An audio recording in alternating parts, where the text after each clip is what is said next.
Hey guys, welcome back to Chi-Town Eats. Happy Fat Tuesday!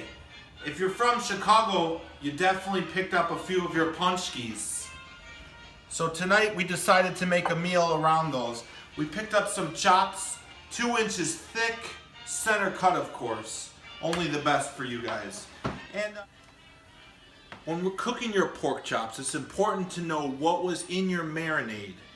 That's crucial because when you cook this on the stovetop, sugar is going to actually make a crust on the outside of the pork chops. So you're going to want to make sure that you turn these over at least once. I'm going to cook these about 18 to 20 minutes and turn it over at about the halfway point. Internal temperature is 145 degrees. This marinade is absolutely delicious, so I don't want to lose it in the cooking process. To start off, we're going to put olive oil in the pan. We're going to rotate it around just so it's a nice even distribution. And as you can see, it's on low to medium heat right now. And I'm just going to put my pork chops on top. See that nice simmer?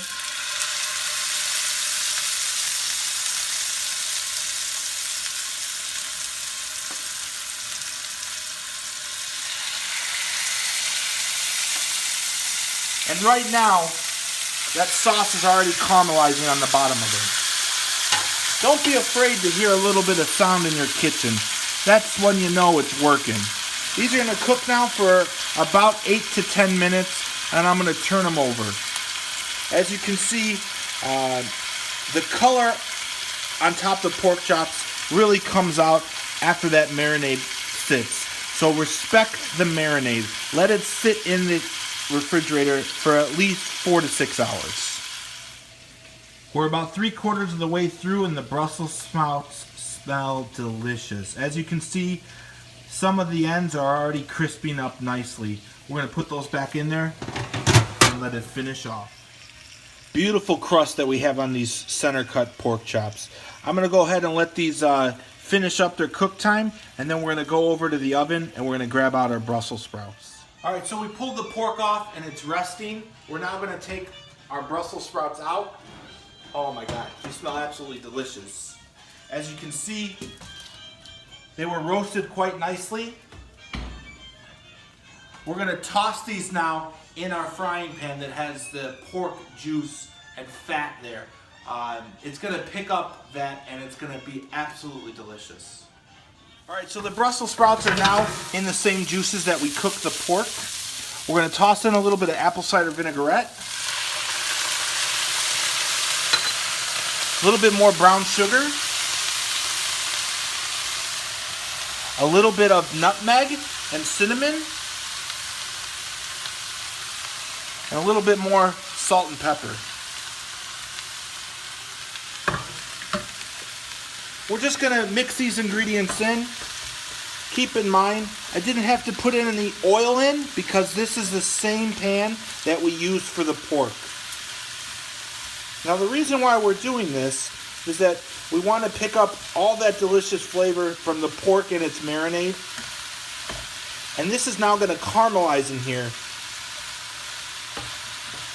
We're going to turn this down for a second. You're not really cooking anything.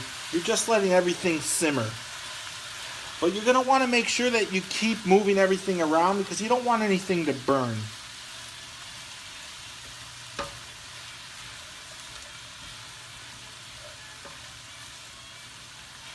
Oh my god, this smells absolutely incredible. This is not only a great dish for the holidays today, this is a beautiful dish that you can use as a centerpiece for any of your fall or winter activities. Alright, now our Brussels sprouts, onions, and apples are caramelized. Look at the color in this. Oh my god, absolutely beautiful. You're going to put this on top of your pork.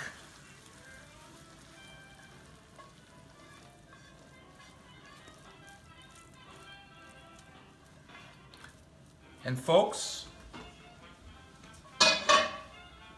absolutely delicious meal ready to eat. That's my famous Caramelized Brussels sprouts. Pork chops. Chicago, can you eat?